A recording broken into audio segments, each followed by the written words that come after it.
Hey there, guys. Alright, today we are back with some more of the Great War. This time we are on to week 130. Let me move my chair real quick. Fighting on the Alpine peaks. Call for self-determination. I have no clue if you can hear my AC as I speak.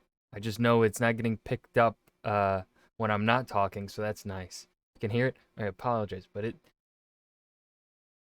it's warm when I close my door so that I can record, so... And then, like, I turn on the AC. It's a little too cold, so I gotta put this on.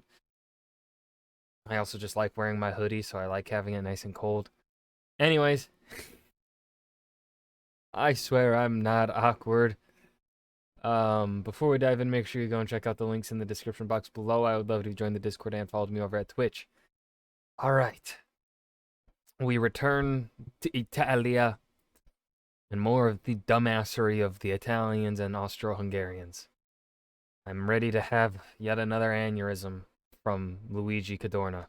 Let's dive in. Great empires ruled much of Europe when the war began. These empires had, of course, many religious, ethnic, or national minorities as parts of them. But in a great many cases, these minorities and their interests were not given equal rights or were actively repressed. But as the war has progressed, we see more and more the rise of nationalism and demands for self-determination. I'm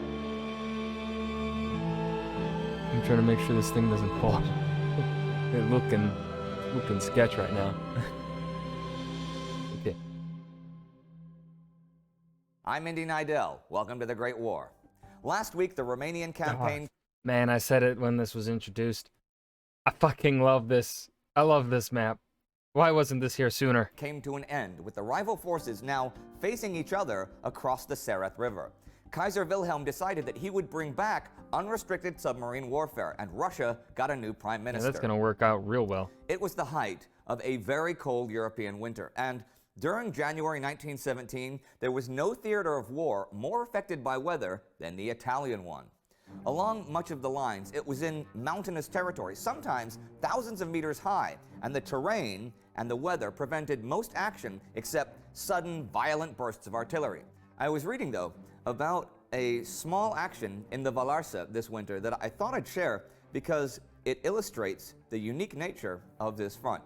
The Italians were attacking a peak called Luma, and the Alpini and Bersaglieri had scaled the mountain on rope ladders. Once over the crest, there was a furious battle on the mountaintop. Their resistance was specially keen around the fearful natural fortifications called the Tooth, consisting of spires and slender ledges and abounding in caverns. One of the spectacular sights of the day was an Alpini perched on his spire of the Tooth, who kept the Austrian machine gunners from their task, pelting them with rocks every time. He just fucking yeeting rocks down at the Austrians? That's fucking hilarious. At least that Italian is providing more to the war effort than Luigi Cadorna ever has. I thought that was a good image to put in your minds, that lone Italian fighting off machine gunners with a barrage of rocks. Just a good illustration of how bizarre. More effective than any of Luigi Cadorna's strategies. I will continuously continue to talk shit about Luigi Cadorna any opportunity. I have Man, I took a class on U.S. military history back in university. None of them were as dumb as Luigi Cadorna, and let me tell you, American generals aren't that good. This war really was. This week, on that front note, there was a concerted attack. On the 18th, after a violent artillery barrage, the Austrians attacked Italian positions near Frigido on the Carso, south of Gorizia. Italian rifles stopped the attack before it could really get going. The attacks this week on the Western Front were also fairly small scale. Canadian troops carried out a successful raid this week there, northeast of Cité-Calonne, penetrating as far as the 2nd German trench lines on a front of close to a kilometer, wrecking the German dugouts and causing heavy losses. 100 men and several machine guns were captured. Canadian troops, Cossacks, Zouaves, Indian soldiers. You could now see, though, that in addition to just fighting, national aspirations were becoming a larger part of the war. The Arab Revolt was gaining momentum in the Arabian Peninsula. British officers, including Lawrence of Arabia, were leading Arab raids. Okay, Lawrence of Arabia is, like, kind of well settled into the Arab Revolt now. On positions near Yenbo on the Red Sea. Czechs, Slovaks, Poles, and more were planning their national futures should Austria-Hungary collapse. Many Jews were hoping for Jewish autonomy in Palestine once the Ottomans were defeated. At the Spoiler alert, they're not gonna get it until after the Mustache Man and 6 million of them die. beginning of the week came an Allied declaration from Rome promising to strive for the liberation of all the peoples of Austria-Hungary, naming Poles, Czechs, Slovaks, Slovenes, Croats, Serbs, and Romanians. U.S. President Woodrow Wilson would say in his State of the Union Fuck Woodrow Wilson. All my homies hate Woodrow Wilson. Fucking white supremacist KKK supporting piece of shit. address that a united Poland should be a product of the war with access to the Baltic. The Tsar actually gave support to that this month. Yep, after a century of being Poland's overlords, the Russians were possibly willing to liberate them in search of military and popular support. And someone else was looking for national support this week.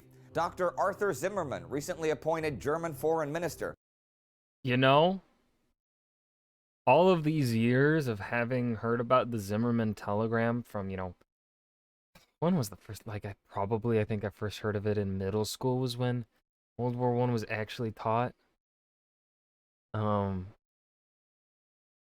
I never knew his first name was Arthur. Had a plan where if resuming unrestricted submarine warfare brought the U.S. into the war, Germany could maybe win Mexico's alliance against the U.S. On January 19th, in a My guy, I'm sorry, but even if Mexico were to fight the U.S., it wouldn't go well.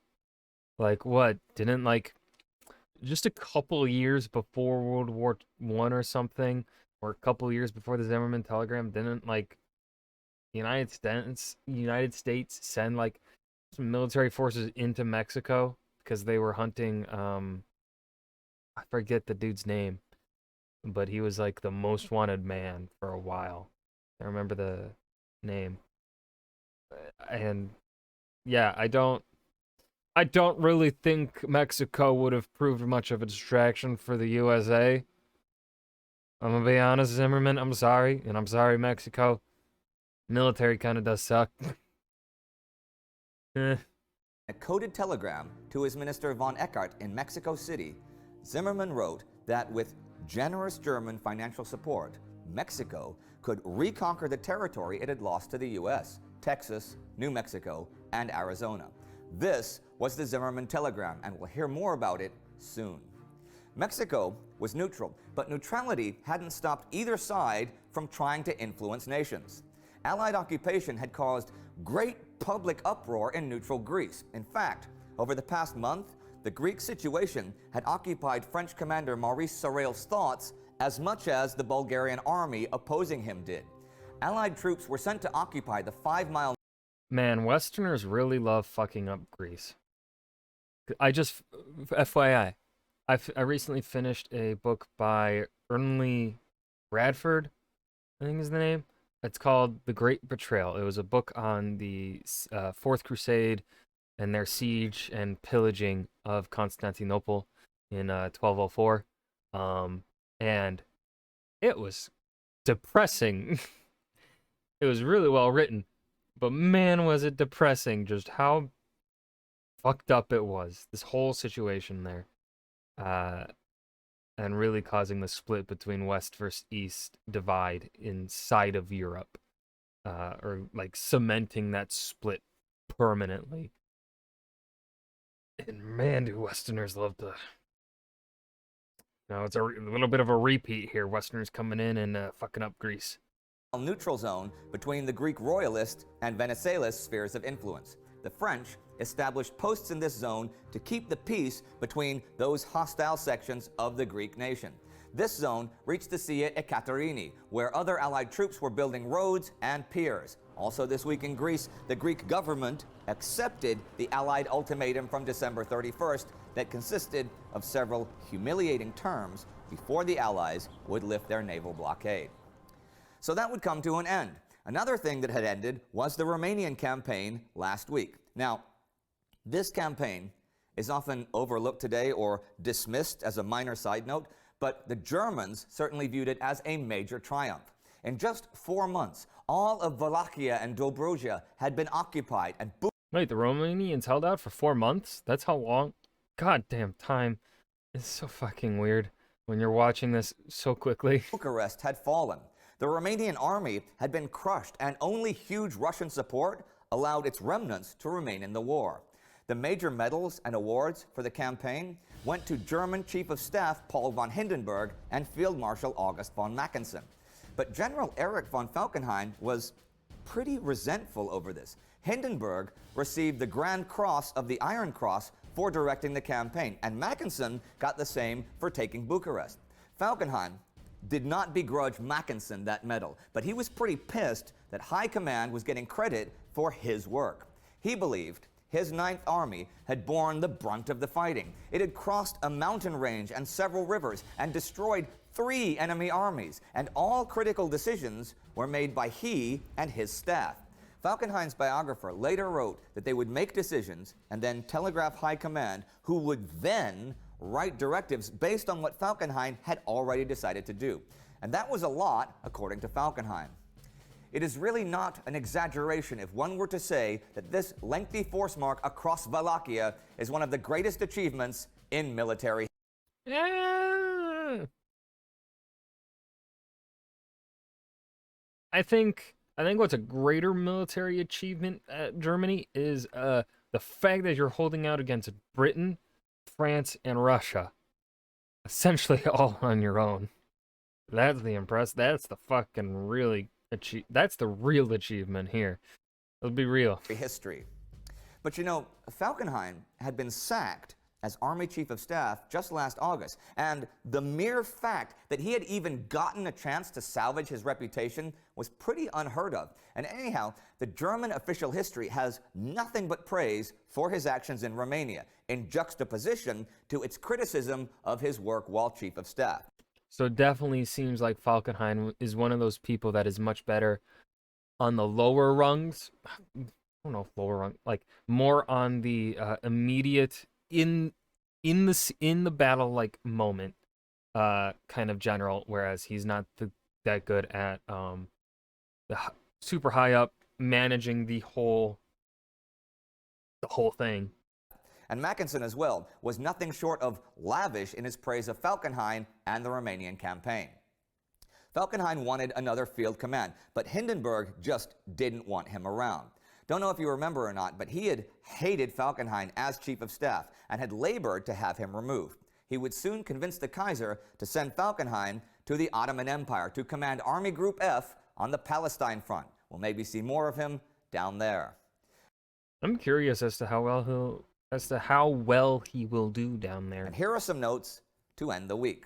On the 19th, after 10 days continuous fighting, the British finally cleared the right bank of the Tigris below Kut. Germany announced recently that total losses inflicted at sea by subs and mines in November were 191 ships, totaling 408,500 tons. Of those, 138 ships of 314,500 tons were Allied, while 53 were neutral. None were American, though here is an interesting American side note.